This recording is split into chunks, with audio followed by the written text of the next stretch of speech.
Alors donc, on va essayer donc de calculer le volume de cette pièce qui est complexe. Donc ça, c'est un travail peut-être que vous aurez à faire quand vous ferez de la conception, peut-être en bureau d'études. Vous aurez peut-être besoin de connaître le volume de votre pièce, pour savoir combien de matériaux vous devez acheter, combien ça va vous coûter, etc. Donc on va essayer de calculer donc, le volume de cette pièce le plus précisément possible. Alors, votre pièce est complexe, mais on peut la diviser du coup très facilement en deux parties. Donc c'est plus simple à mon avis de calculer comme ça. Donc vous avez une première partie, vous avez un parallélépipède rectangle avec un demi-trou et un trou complet. D'accord? Donc il faudra du coup enlever ces deux volumes-là, donc à ce parallélépipède. Et après la deuxième partie, donc vous avez de nouveau un autre parallélépipède rectangle. Et donc vous enlèverez une rainure, donc c'est un autre parallélépipède. D'accord? Donc du coup, je vais commencer par calculer donc, le volume de la partie bleue. D'accord? Donc volume donc bleu. Donc du coup, qu'est-ce que ça va être? Ça va être le volume du coup du parallélépipède. Épipède bleu. D'accord. À ça, donc du coup, je vais enlever donc le volume du demi-trou. Et je vais encore enlever du coup le volume du trou complet. Volume du trou. D'accord?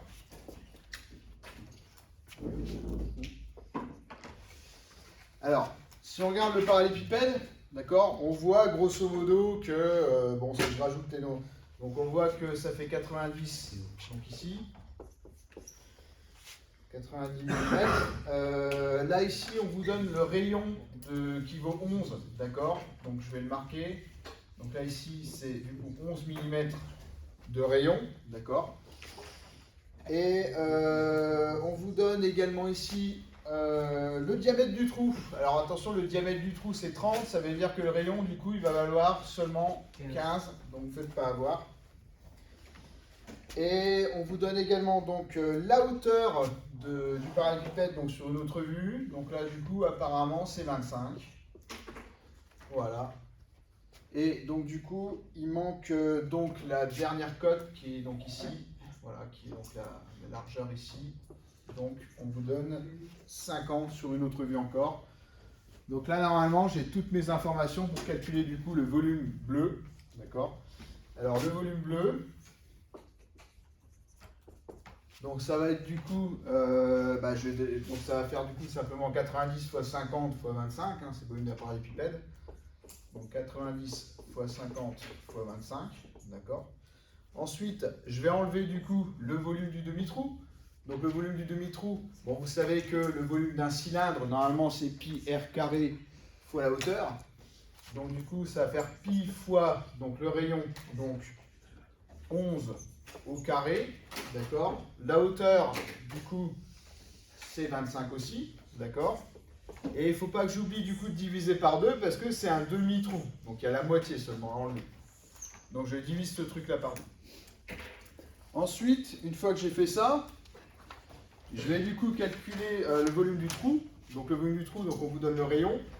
Donc on va enlever moins pi fois du coup le rayon au carré. Donc 15 au carré, fois du coup donc encore la hauteur. Donc là cette fois-ci je ne divise pas par 2 parce que le trou il est complet. D'accord? Alors maintenant si je fais donc le bilan des courses, donc normalement le volume bleu, donc ça me donne du coup 90 088 mm3. D'accord? Normalement, ça fait ça.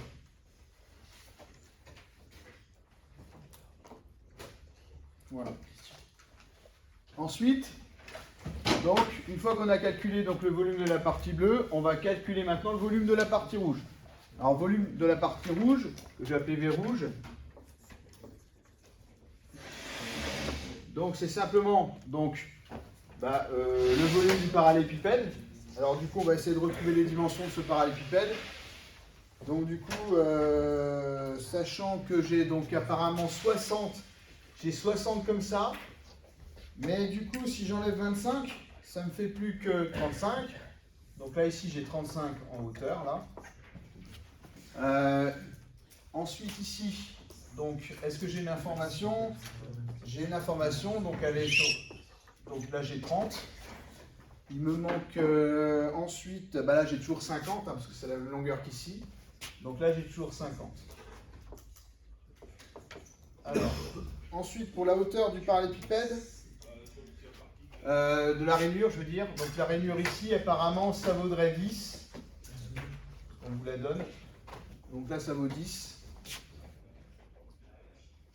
Et du coup, donc, et apparemment la longueur ici, qui représenterait la largeur de la rainure, donc du coup,